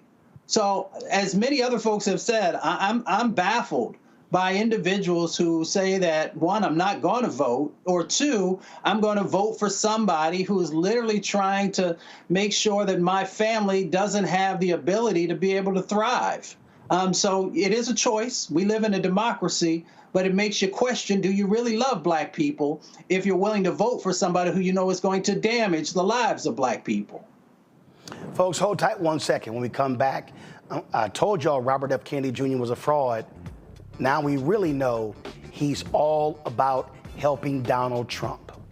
We'll show you next on Roland Martin Unfiltered on the Black Star Network. On Next, A Balanced Life with me, Dr. Jackie. How are you being of service to others? Doing for someone beside yourself is such a big part of living a balanced life. We'll talk about what that means, the generation that missed that message, and the price that we're all paying as a result. Well, now all I see is mama getting up in the morning, going to work, maybe dropping me off at school, then coming back home at night. And then I really didn't have any type of time with the person that really was there to nurture me and prepare me and to show me what a life looked like and what service looked like. That's all on Next, A Balanced Life with me, Dr. Jackie, here at Black Star Network. Fanbase is pioneering a new era of social media for the creator economy. This next generation social media app with over 600,000 users is raising $17 million, and now is your chance to invest. For details on how to invest, visit startengine.com/fanbase or scan the QR code. Another way we're giving you the freedom to be you without limits. This is Essence Atkins. Mr. Love King of R&B, Raheem Devon. It's me, Sherry Shepard, and you know what you watch. You're watching Roland Martin Unfiltered. All right, y'all. So Robert F. Kennedy Jr. is supposedly running an independent campaign for president, even though his biggest donor is the biggest donor to Donald Trump. Well, today, this video dropped of a phone call between Robert F. Kennedy Jr. and Donald Trump that was shot by Robert F. Kennedy Jr.'s son, that was uploaded to the internet. Now, Kennedy Jr. has apologized for this leak, but thank goodness we now know exactly where he stands. Listen to this. I agree with you, man. Something's wrong with that whole system. And, it's the doctors you find. Remember I said I want to do small doses. Small doses. When you feed a baby, Bobby, a vaccination that has like 38 different vaccines, and it looks like it's meant for a horse, not a 10-pound or 20-pound baby. It looks like you should be giving a horse this. And do you ever see the size of it, right? It's this massive. And then you see the baby all of a sudden starting to change radically. I've seen it too many times. And then you hear that it doesn't have an impact, right? But you and I talked about that a long time ago. And anyway, I would love you to do something. And I think it'll be so good for you and so big for you. And we're going to win. We're going to win. We're way ahead of the guy. And, he's interesting. It was very nice, actually. He called me. And he said, how did you choose to move to the right? So I guess that's, people see it, if I was looking straight on, right? He said, I said, I was just showing a chart. I didn't have to tell him the chart was on all the people pouring into our country, right? But I just turned my head to show the chart. And something wrapped me. It felt like a giant, like the world's largest mosquito. And it was a bullet going around. What do they call that, an AR-15 or something? That's a big gun. Those are pretty tough guns, right? All right, so that was that call there. What's interesting there, Mustafa, you hear Trump say, we're going to win. Kennedy goes, yeah. He offers Kennedy a job in his administration. I'm sorry, I thought Kennedy was also running for president. This is a con. It is a fraud. A vote for Robert Kennedy is a vote for Donald Trump. Yeah, we know that Kennedy wasn't serious. He didn't build the infrastructure that would be necessary to even be able to mount a real run. So You know, I'm for anybody who wants to run, you should have the ability to do it. But we should also use our brains to be able to evaluate if somebody has a serious chance, because our vote is incredibly important and it is incredibly valuable, and we shouldn't just give it away. I say folks should have to earn it, but we should also understand who has the ability to actually be a viable candidate or not. The other thing is that even though people say Trump's not smart, and yeah, he does some really incredible, stupid things, he also knows what buttons to push with individuals that flatters them, that makes them feel like they also, you know, have the intelligence to have a conversation with him. And of course, for Kennedy, it is his long-standing, you know, sets of conversations and actions around vaccines. So he pulls you in and makes you think that he actually values who you are and the things that you care about, and that he's an advocate there for you. And all along, he's playing you. You know, so I'm just amazed that people are always sort of reeled in to this type of foolishness. But, you know, folks have choices. And, of course, we understand that Kennedy is supposed to be a spoiler. They understand that they only have to carve off certain percentages from each sets of communities to be able to be competitive. So folks just understand the game. And Larry, listen, go to my iPad, Elise. Look, you see it right here. Republican donors, secretive groups are the ones trying to get Cornel West and Robert Kennedy on state ballots. Yeah, so you know, we know that, Roland, these elections at the federal level are one, you know, based on an outline, right? You know, it's outliers. You look at all these individuals, some of these low propensity voters, individuals don't vote every 4 to 2 years. Look, they just carve out a small percentage in states like Wisconsin, Pennsylvania, et cetera, and that gets you the win. I think the other thing is, you keep alive with Kennedy is from that, you know, obviously we just see this recording and we know from him, he's an op. It's just that simple. I think the other thing is, what's going to end up happening is, it won't be a joke if he's in charge of the Office of Infectious Diseases or the FDA or some other important agency that really has a day-to-day impact on your lives. So the recording just reinforces everything we know about Kennedy. And if, like I said, once again, you better get out the vote, because I know we're talking about Project 2025, but the policies they have planned for us, and as it relates to infectious diseases, you know, vaccines, et cetera, listen, we just overcame a pandemic. And so we can't have like diseases like polio and other diseases that we essentially have you know, gotten rid of here in the United States, allow those diseases to come back. And then we have to deal with children and other individuals who are negatively impacted. Nyambi? I think Larry and Mustafa are right on with this. I mean, this conversation Donald Trump has been having for quite some time. He even, I think a few weeks ago, referred to Cornel West as his favorite because he takes 100% from Joe Biden and nothing from him. So these people are definitely there to move the needle. And as everyone's rightly pointed out, it doesn't mean that they have to take large swaths of the population, just enough to make the Joe Biden presidency less viable. And I think when we talk about someone like a Kennedy, who I think from the beginning, whose own family has said that he is not fit to be president, has come on the scene, there were lots of problems with his views. And when we think about just what he's had to say about COVID and vaccines more generally, when we think about the lives of Black people that have been lost, because many of us serve as the first line. We work in grocery stores as cashiers. We're bus drivers, right? We're those people. We're CNAs. Our lives are going to be severely impacted by a person like a Kennedy who doesn't believe in vaccines, considers them to be dangerous. And these people ultimately are seeking policies that are going to hurt us, because what people have to remember, all of these men are wealthy men. RFK is going to be fine when all is said and done. It's us that are going to pay the price for a person like him. So even entertaining him, giving him a modicum of credibility is dangerous. And he is already setting himself up to land softly, no matter whether Donald Trump wins or not. And like you said, he's clearly not campaigning to win. He hasn't really done anything to show he wants to win. He wants a position. And I think that person is more dangerous than a person who's sort of going it alone. Absolutely. Hey, I want to show you all this new ad the Lincoln Project dropped regarding Project 2025. Check this out.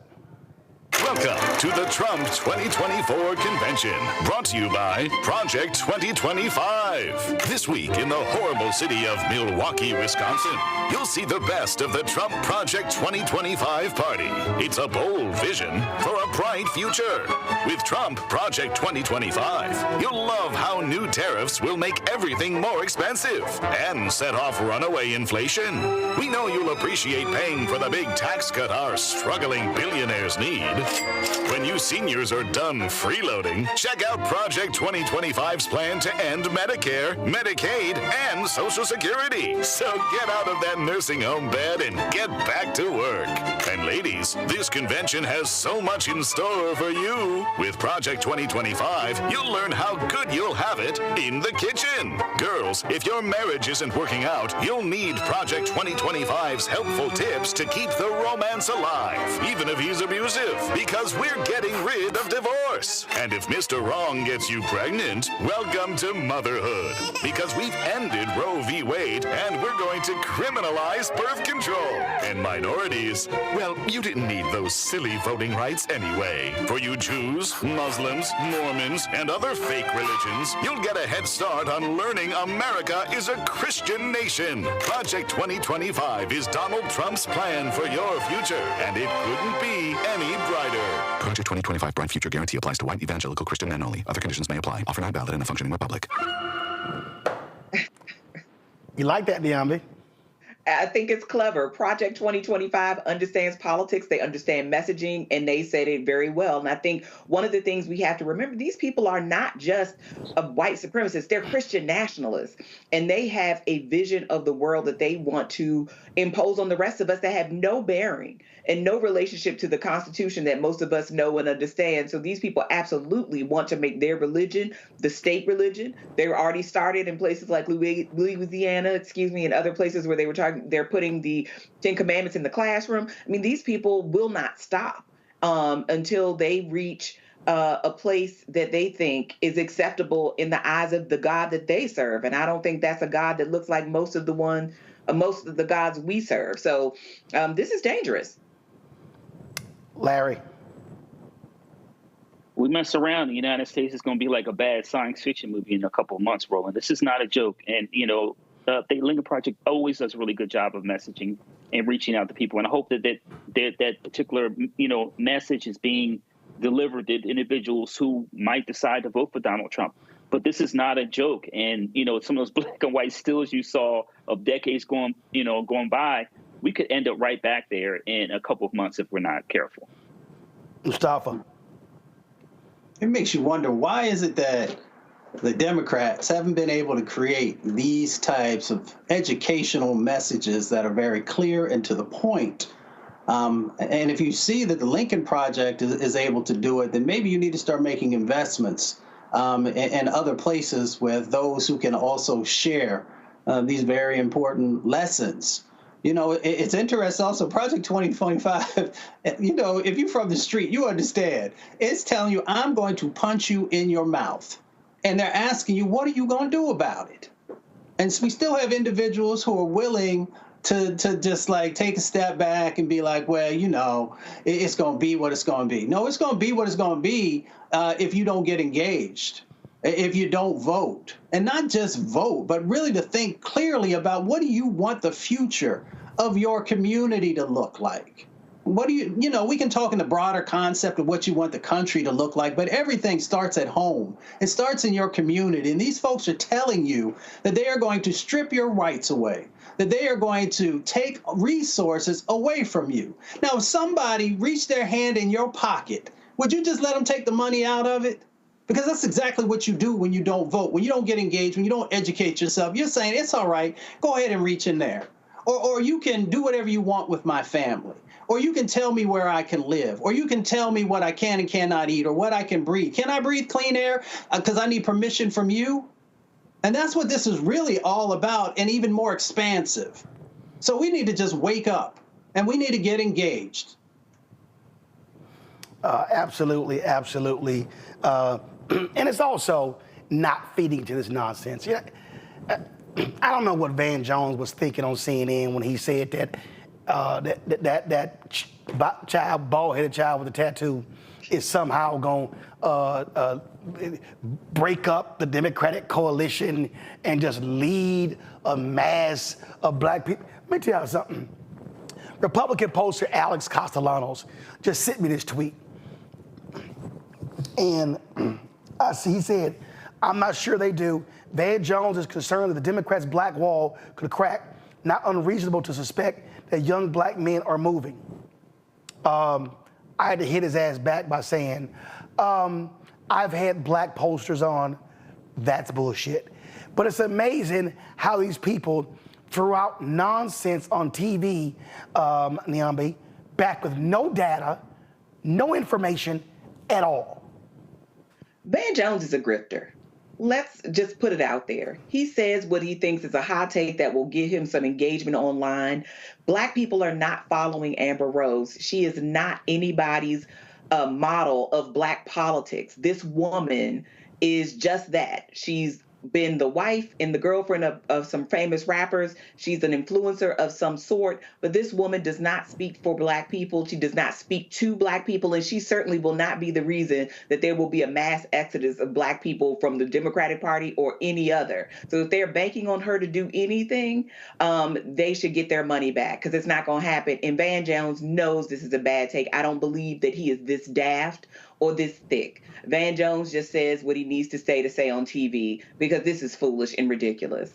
I mean, really? I mean, Amber Rose, Larry, come on.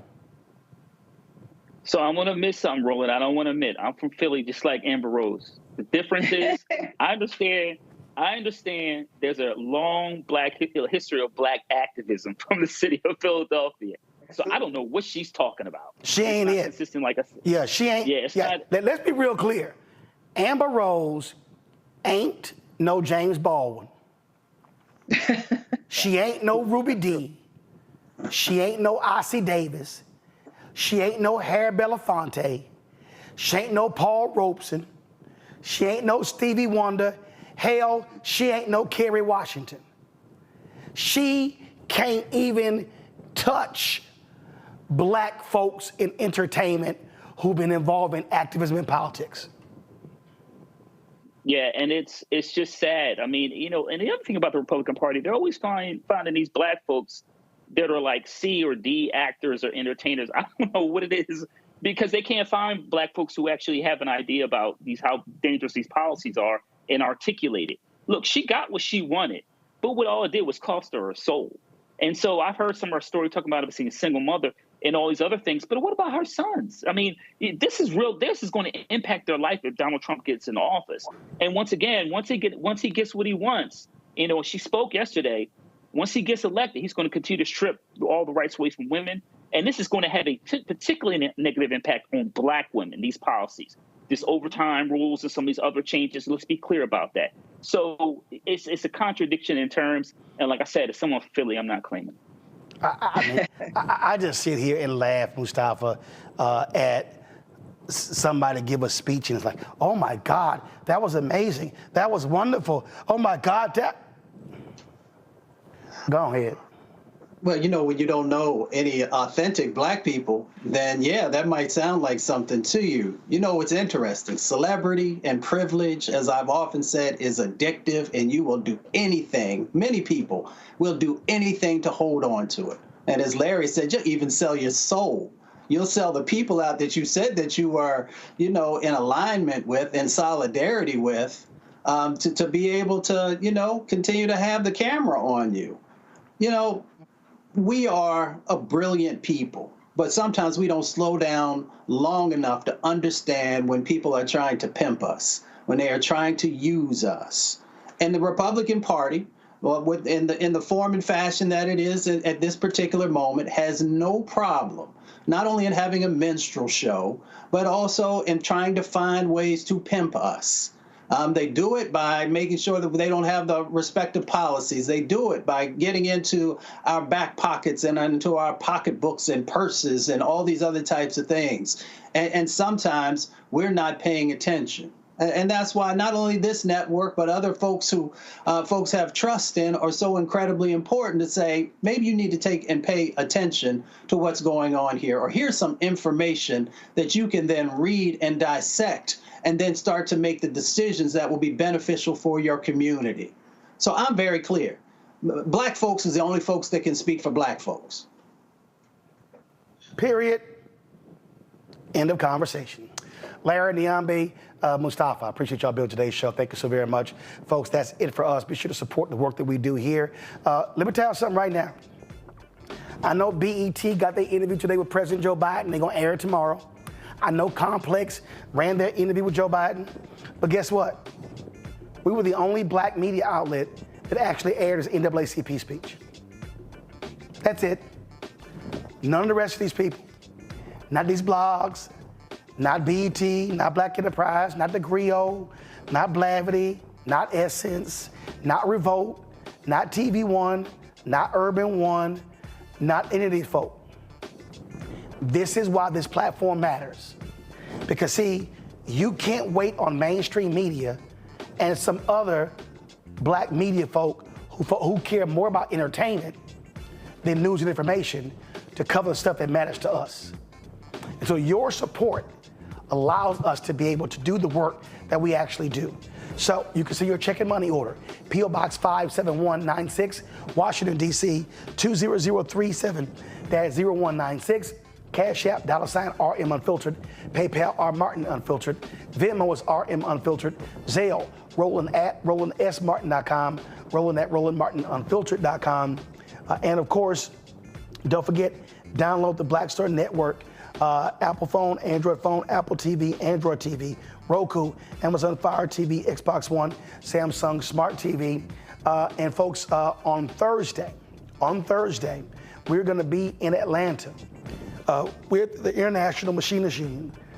Folks, I am 6 to 8 p.m. We're going to be at the IBEW Hall. If you want to attend, you can actually press this, this QR code right here if you want to attend the live broadcast. So we're going to be there on Thursday, 6 to 8 p.m. in Atlanta on Thursday. And so you see some of the panelists we're going to have here. Some of the Delta ramp workers. We're going to have some other folks who are going to be there as well. And so we're looking forward to our broadcast there in Atlanta. Again, taking place on Thursday. So on Thursday, I'll be in Atlanta for our special show. We're looking forward to that. And here are some of the folks who are going to be there with us as well. And that is Deborah Scott from Georgia Stand Up, Yvonne Brooks, Georgia AFL-CIO President, and also Richie Johnson, the IM Air Transport General Vice President. And so we're looking forward to that broadcast on the road on Thursday from Atlanta. And again, if you want to attend, you can attend, but you have to register. This is the QR code right here. So you can hold your phone up to the screen and actually click the QR code where you can register. All right, folks, gotta go home, rest my voice. I hope it's fully back on Thursday. We're gonna make it happen. I'll see y'all on tomorrow. Holla. Black Star Network is here. Oh, no punch! I'm real revolutionary right now.